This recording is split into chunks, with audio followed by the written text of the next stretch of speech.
นำ3ตูชื่อมันห้องว่าทีโมจันยาเก้าเมาให้น่าลือเจอ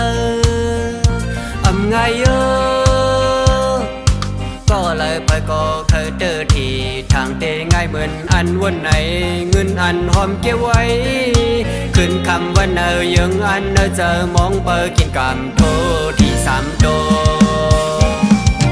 ดังเจอตีครึ่งผือจำตีถึงฮอดมาวันเปิดถุยที่อ่อนกันเปิดมองคนใครที่โบกวัง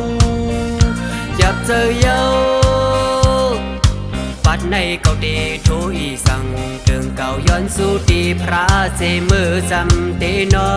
นดอนฟันหันสั่งลูกมากลางเนอปะเดาโทที่8โมยพือที่ออกเน็ตหาเน็ตด้วยส่งเจอนังอันถ้วยส่งเมียนนังอันนอนฟันขึ้นถ้วยเจอลงเอามือดบโออำเป็นเยาบุญตาปันในสุ่มเยาก็อำมอละมอดองเปิดมุมองโทษแทงปัดอันตีมามึงเดินเสาบอกสมเยาอำง่ายขึ้นเลยเนื่องเจอโกยอาทางอำปีทางการไล่ไว้ในสิลายความลันนี้ไว้ทางกือเลยจำแค่น่าเจอโกย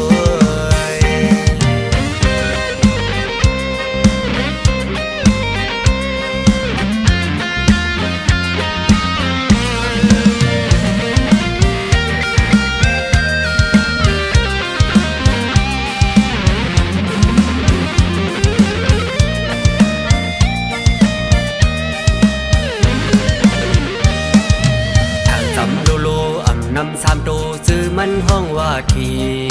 โมจันยาเก้าเมาให้น่าลือเจอไง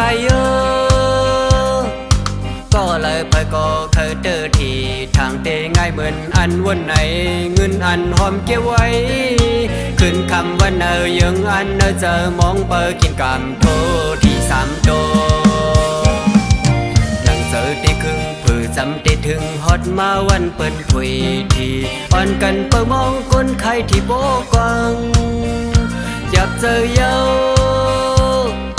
ปัดในเกาดีทุยสั่งเดิงเก่าย้อนสู่ตีพระเจมือจำตีนอนดอนฟันหันสั่งลูกมากลางเนอปะเดาโทที่8โมยพือที่ออกเน็ตหาเน็ตด้วยส่งเจอนังอันถ้วยส่งเมียนนังอันนอนฟันขึ้นถ้วยเจอลงเอามือดบโออำเป็นเยาบุญตาปันในสุ่มเยาก็อำมอละมอดองเปิดมุมองโทษแทงปัดอันตีมามึงเดินเสาบอกสมเยาอำง่ายขึ้นเลยเนื่องเจอโกยอาทางอำปีทางการไล่ไว้ในสิลายความลันนี้ไว้ทางกือเลยจำแค่น่าเจอกู